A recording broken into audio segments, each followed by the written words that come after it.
పితా పుత్ర పవిత్రాత్మ నామమున ఆమేన్.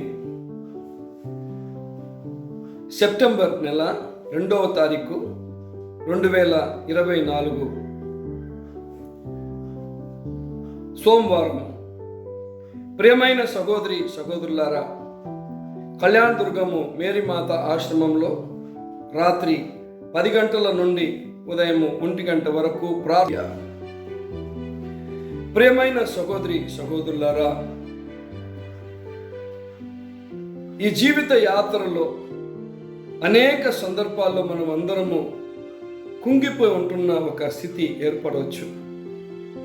శోధనలు, బాధల్లో మనము కుంగిపోయి ఉండవచ్చు, పడిపోయి ఉండవచ్చు. కన్నీరు తప్ప మనకి ఏవి కూడా మిగలని రోజులు మనకు రావచ్చు. రాత్రంతా కూడా కన్నీటి ప్రార్థన చేసిన ఎన్నో రోజులు మనకు ఉండొచ్చు. ఈ ఆపత్తు నా దగ్గర నుంచి తొలగిపోతుందా, లేకపోతే దీంట్లోనే నేను మునిగి నా ప్రాణం విడుస్తానా అనే భయంతో కూడా ఎంతో మంది మనము జీవించవచ్చు. బాధలు, శ్రమలు అట్లాంటివి.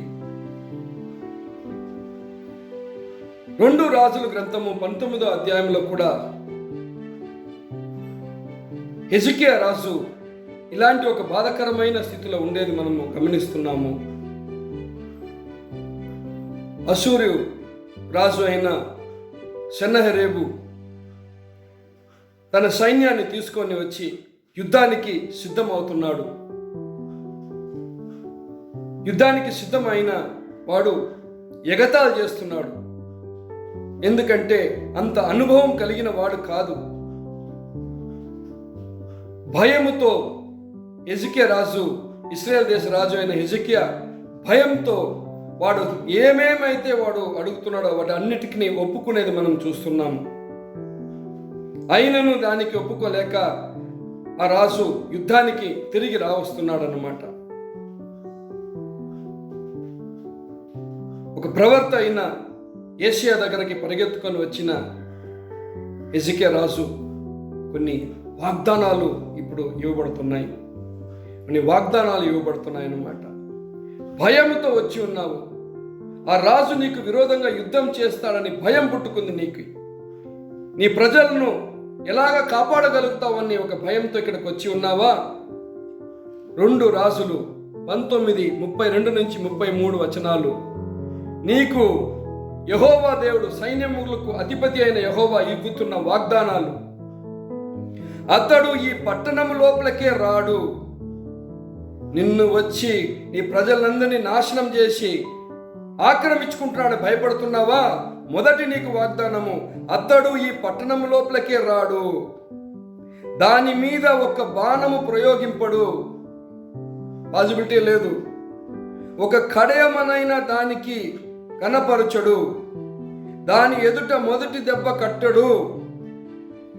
ఈ పట్టణము లోపలికి రాక తాను వచ్చిన మార్గంలోనే తిరిగిపోవును. హల్లెలూయా. ఈ పట్టణం లోపలికి రాక ఎలాగ వాడు వచ్చాడో ఆ మార్గంలోనే అతడు తిరిగి వెళ్ళిపోతాడు. హల్లెలూయా. ఈ వాగ్దానాల్ని నమ్మి, ఈ వాగ్దానాలపైన విశ్వసించి హెజకియా రాజు ప్రార్థన చేస్తాడు. హల్లెలూయా, హల్లెలూయా.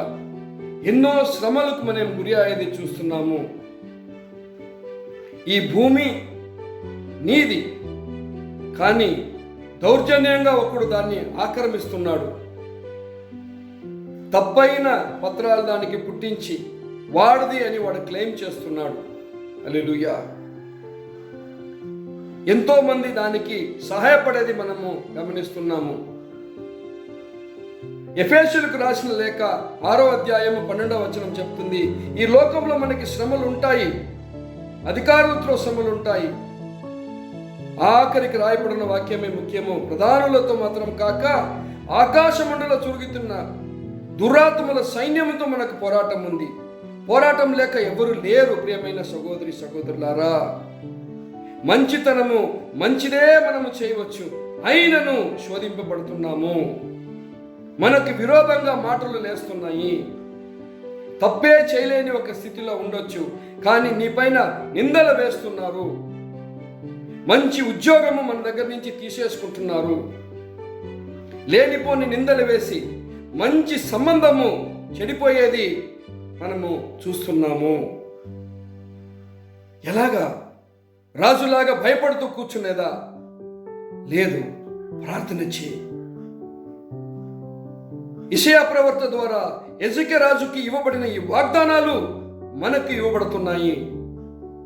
ఈ వాగ్దానాలు మన జీవితంలో మనము చూడాలి. ప్రియమైన సహోదరి సహోదరులారా, మనకి విరోధంగా ఒకడు లేచి తప్పైన నిందలు వేసి దౌర్జన్యం చేస్తున్నాడా, ఈ పట్టణం లోపలికి రాక తాను వచ్చిన మార్గంలోనే వాడు తిరిగి బయలుదేరి పారిపోవాలన్నమాట. Hallelujah, hallelujah, praise the Lord, praise the Lord, praise the Lord. మనల్ని శోధిస్తున్న అపవాది పిశాచి, ఆ పిశాచి అయినా సరే, లేకపోతే మనిషి రూపంలో ఎవరైనా సరే, వాడు మన దగ్గరకు కూడా రాకున్నట్టు వాడు పారిపోవాలి. యెహోవా దేవుడు, సైన్యములకు అధిపతి అయిన యెహోవా తన దూతల్ని పంపించి ఎజెకియా రాజుని కాపాడేది మనం గమనిస్తున్నాము. 2వ రాజుల గ్రంథము 19వ అధ్యాయము 35వ వచనము. ఆ రాత్రియే యెహోవా దూత బయలుదేరి అష్షూరు వారి దండపేటకు చొచ్చి 185,000 మందిని హతము చేసెను. ఏది కూడా ప్రయోగింపలే.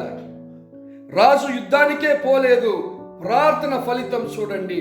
దేవుడు తన దూతని పంపించి 185,000 మందిని హతము చేశాడు. దీన్ని చూసిన రాజు ఆ స్థలం నుంచి ఏ దారిలో వచ్చాడో ఆ దారిలో పారిపోయేది. ఈ ఒక కార్యం వల్ల దేవుడు ఇచ్చిన అన్ని వాగ్దానాలు నెరవేర్చబడ్డాయి. బాధతో ఉన్నావా సహోదర? అప్పుల వల్లే బాధపడుతున్నావు, లేకపోతే నీ పైన దౌర్జన్యంగా ఎవరన్నా కార్యం చేసి అవమానించి బాధలో ఉన్నావా? ఈ వాగ్దానాలు ఈ రోజు రాత్రి మన జీవితంలో, మీ జీవితంలో నెరవేర్చబడాలని దేవుడి దగ్గర ప్రార్థన చేస్తాము. హల్లెలూయా, ఆమేన్.